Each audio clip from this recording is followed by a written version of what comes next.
Saudara, apa yang terjadi ini hari pada Iran semestinya membuat kita ini merenung dalam-dalam. Selama ini Iran sering diposisikan sebagai musuh besar Barat.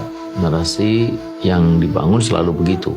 Iran adalah ancaman, Iran berbahaya, karenanya Iran harus ditekan.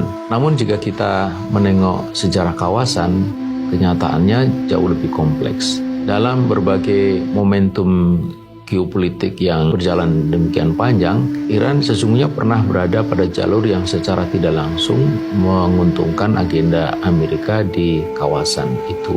Itu terjadi pada masa Shah Iran, termasuk dalam dinamika konflik di Irak dan Afghanistan. Tetapi apa yang terjadi sekarang? Serangan tetap saja diarahkan kepada Iran. Nah, saudara, disinilah kita perlu melihat satu kenyataan pahit tentang politik global yang dipimpin oleh Amerika Serikat. Bagi kekuatan penjajah, kolonialisme, imperialisme, tidak ada kawan yang abadi, yang ada adalah kepentingan yang abadi. Siapapun bisa dipakai selama menguntungkan, dan siapapun bisa disingkirkan ketika sudah tidak lagi dibutuhkan. Dan sejarah selalu berulang, sering menunjukkan hal itu. Betapa banyak di muka bumi ini pemimpin, berapa banyak rezim, bahkan berapa banyak negara yang sebelumnya dekat dengan Amerika, tapi kemudian dijatuhkan ketika perannya dianggap selesai. Saudara, itulah watak politik imperialisme. Dia tidak mengenal loyalitas, dia tidak mengenal nilai, yang dia kenal hanyalah dominasi dan hegemoni. Tapi yang lebih menyedihkan bukan hanya itu, yang lebih menyedihkan adalah sikap para penguasa di negeri-negeri muslim ini hari. Ketika sebuah negeri muslim diserang, ketika rakyat sipil terancam, ketika kedaulatan sebuah bangsa digoncang,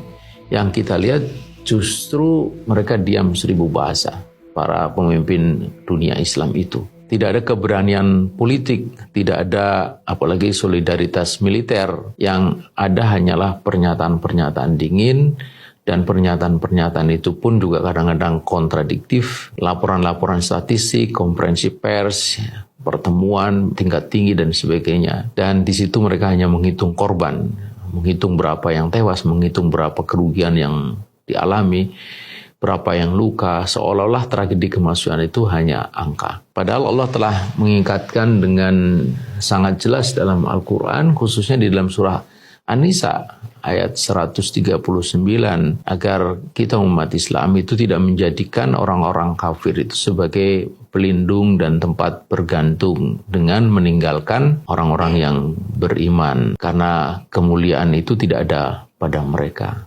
Ayab taguna indahumul izzah fa innal izzata lillahi jami'a.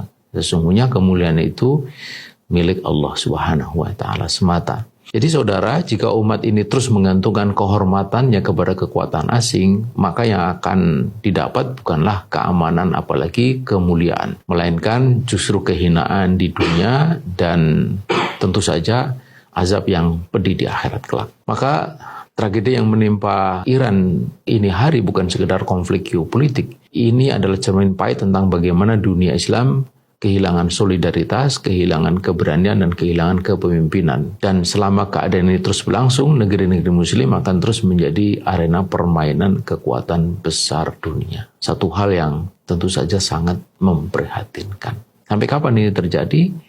Sampai kembali umat Islam bersatu. Dan kapan umat Islam bersatu? Ketika ada yang mempersatukan dunia Islam melalui institusi dan kepemimpinan yang mempersatukan. Disitulah khilafah dengan khalifahnya, insya Allah.